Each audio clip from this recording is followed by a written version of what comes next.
அஸ்ஸலாமு அலைக்கும் friends, welcome to our channel Hana's corner. இந்த கோடை காலத்துக்கு ஏற்ற குளிர்ச்சியான ஒரு உணவை தான் இந்த வீடியோவில் பார்க்க போகிறோம். தண்டுக்கீரை கடையல்.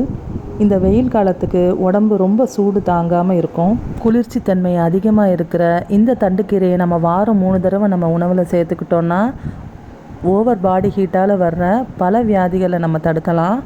வாங்க இந்த கீரை கடையில் எப்படி செய்கிறதுன்னு இந்த வீடியோவில் பார்க்கலாம்.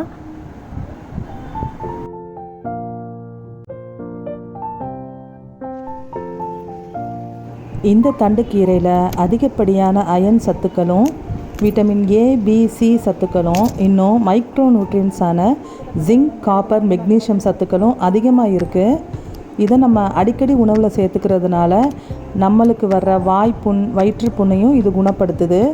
கர்ப்பப்பையில் இருக்கிற எல்லா இன்ஃபெக்ஷன்ஸ்க்கும் இது ஒரு நல்ல அருமருந்தாக செயல்படுது. அதனால் பெண்கள் இதை அதிகமாக உணவில் சேர்த்துக்கிறணும்.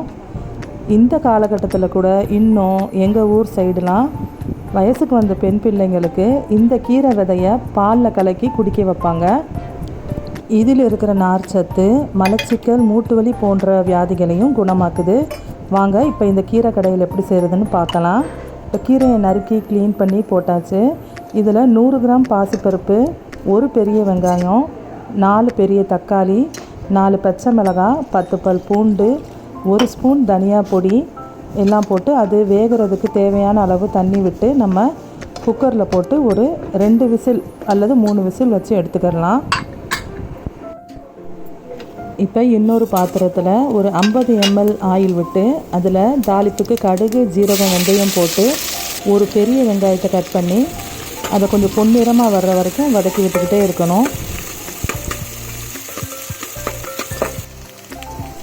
இந்த ஸ்டேஜில் 2 டீஸ்பூன் நெய் சேர்த்துக்கலாம். இது நம்மளுக்கு டேஸ்ட் நல்லா என்ஹான்ஸ் பண்ணி கொடுக்கும். இப்போ ஒரு 2 தக்காளி பழம் போட்டு இதையும் நல்லா மசிச்சு விட்டுக்கலாம். இந்த ஸ்டேஜில் 1 டீஸ்பூன் மிளகாய் பொடியும் 1 டீஸ்பூன் சாம்பார் பொடியும் போட்டு அதையும் எண்ணெயில் நல்லா வதக்கி விட்டுக்கலாம்.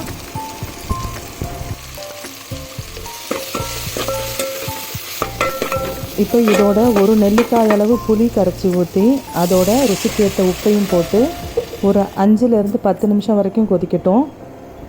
அதுக்குள்ளே இப்போ நம்ம வேக வச்ச இந்த கீரை ப்ரெஷர்லாம் இறங்கி இருக்கும். இப்போ இதை நம்ம கரண்டியால் நல்லா மசிச்சு விட்டுக்கலாம்.